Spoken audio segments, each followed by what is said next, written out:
समस्त छात्र छात्री मानक स्वागत करछु मोर एही यूट्यूब चैनल को।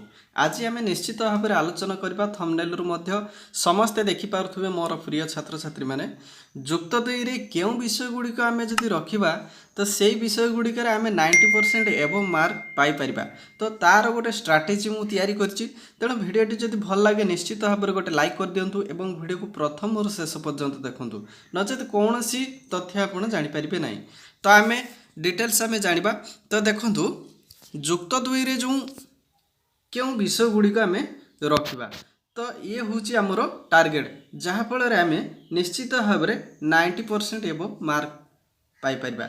तेणु आपड़ जदि जुक्त 2 पढ़ाई चाहूँगी तो यही भिडियोटी आपण निश्चित भाव में कम आसो। तेणु आसतु भिडियोटी को स्टार्ट करवा। तो देखो 6टी विषय उपर आम आलोचना करवा। तो 6टी विषय कौन? प्रथम विषय आम जदि आलोचना करवा तो प्रथम विषय हूँ राजनीति विज्ञान। तो जोटा जहाँ को आम कहूँ पॉलिटिकल साइंस।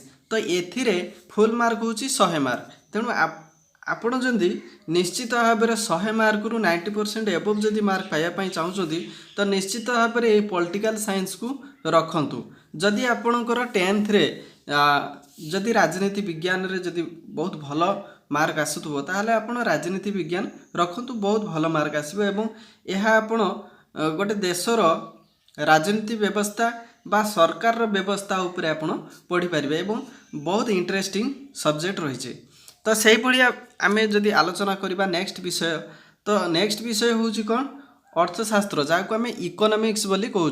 तो आमर देशर आर्थिक स्थिति कम बेसी कौन रही स्थिति ता उपर आम जो विषय उपर आलोचना करिथाउ ताकू आम संक्षेप में कही था कौन? अर्थव्यवस्था बा अर्थशास्त्र आम कहू।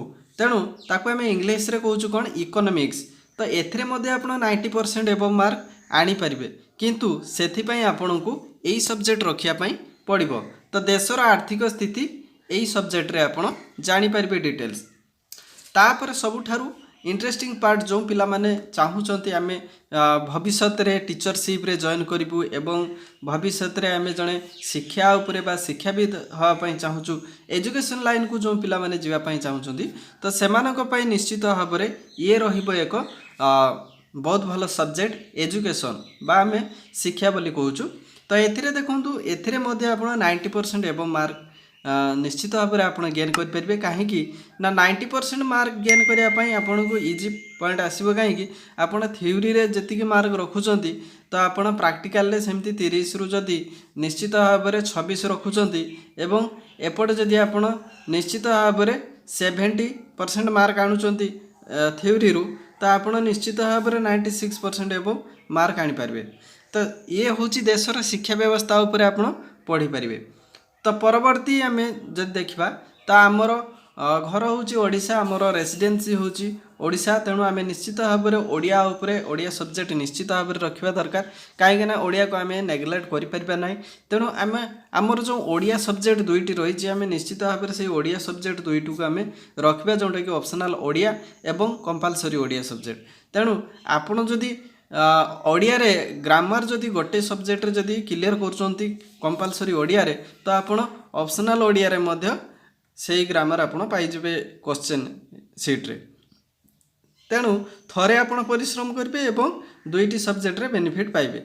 तो एथिरे मध्य आपण 92 एवं मार्क आनी पारिबे जदि आपण चेष्टा करिवे भलो भाव रे कंसिस्टेंसी पाठ पढ़ी पारे।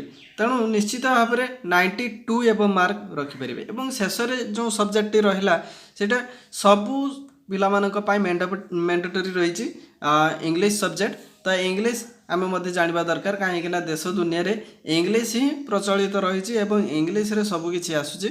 तेणु इंग्लिश को आम निश्चित भाव में रखा दरकार एवं एथिरे मध्य आपण चाहिए 80% एबव बा 80 रु 90% पर्यंत आपण मार्क आनी पारिबे, किंतु यार जो स्ट्राटेजी रही ता उपरे आपन को पढ़िया पई पड़िबो।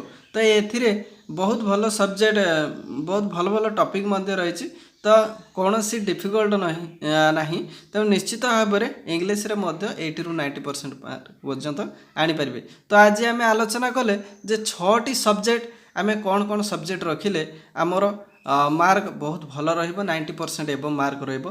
तेणु ये 6टी सब्जेक्ट आपन को 90 परसेंट एभव मार्क आनिबारे साहाय्य करिब। निश्चित भाव में आशा करुच्ची भिडियोटी आपण मानकु निश्चित भाव में भल लगी तेणु चैनल को सब्सक्राइब करने सहित वीडियो को बहुत मात्रा रे शेयर करंतु निज सांगसाथी मान पाखक एवं वीडियोटी भल लगे निश्चित भाव में गोटे लाइक करेंगे एवं चैनल को सब्सक्राइब करी आमर यही लाटेस्ट वीडियो पाइबार हकदार हूँ।